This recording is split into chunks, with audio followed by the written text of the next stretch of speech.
po, isang mapagpalang umaga po sa ating mga kasaka.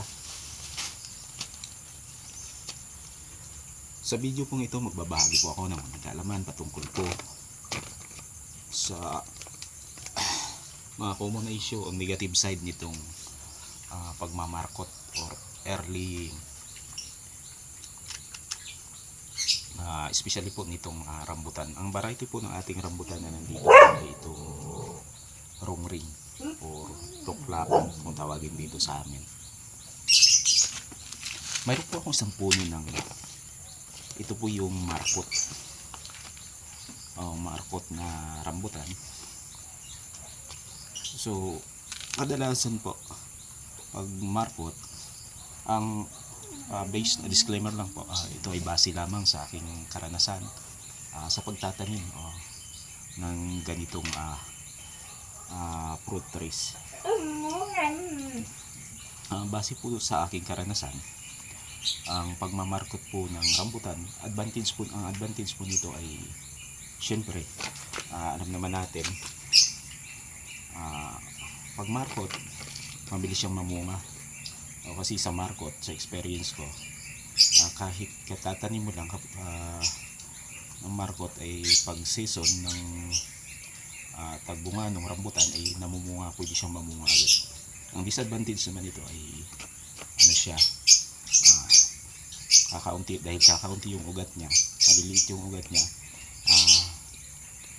mabilis siyang mabuwal at pwede siyang mabuwal at kung mahaba naman yung panahon ng tag-araw ay maaari din siyang mamatay o matuyo. So para ma-address po ang issue na ito, ito po ay sarili kong idea lamang. May solusyon po tayo dito.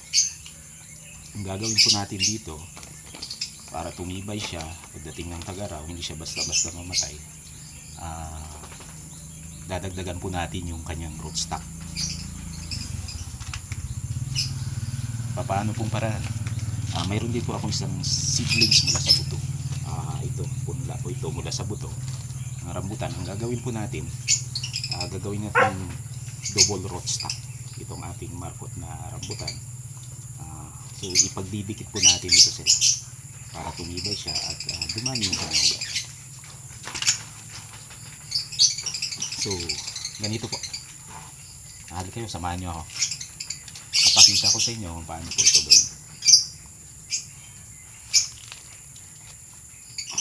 Una po ay ililinisin natin ito para makita natin kung saan siya ipapatama.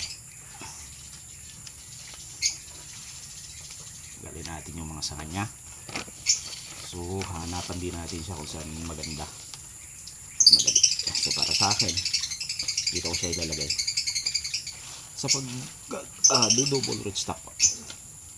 Ganito lang po, tatanggalan lang natin siya ng balat dito sa may part na ito kung saan natin siya ipagdidikit.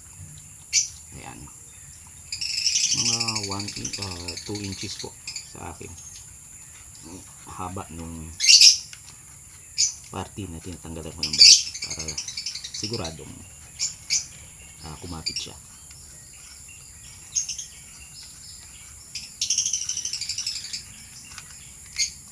Ayan, ganyan lang po siya.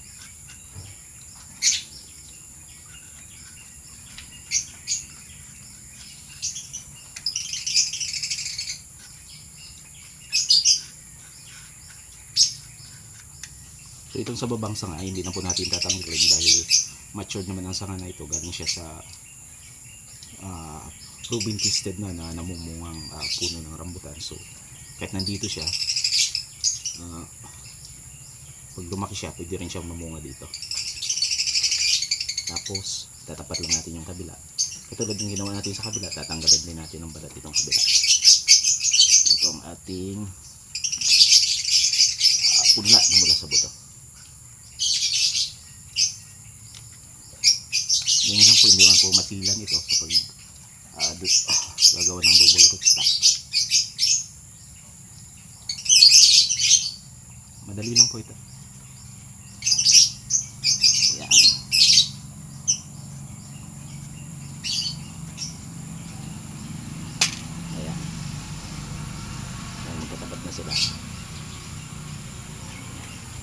Tapos ang ginagamit kong panali dito ay ito po. Ito na rin yung grafting tape.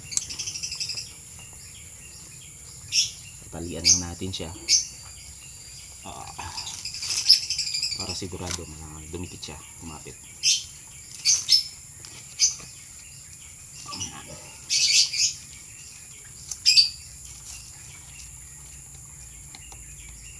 Yan ba?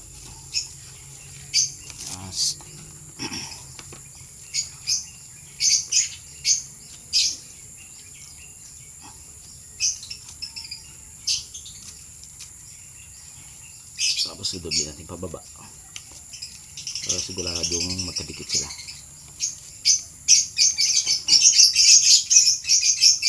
Yan.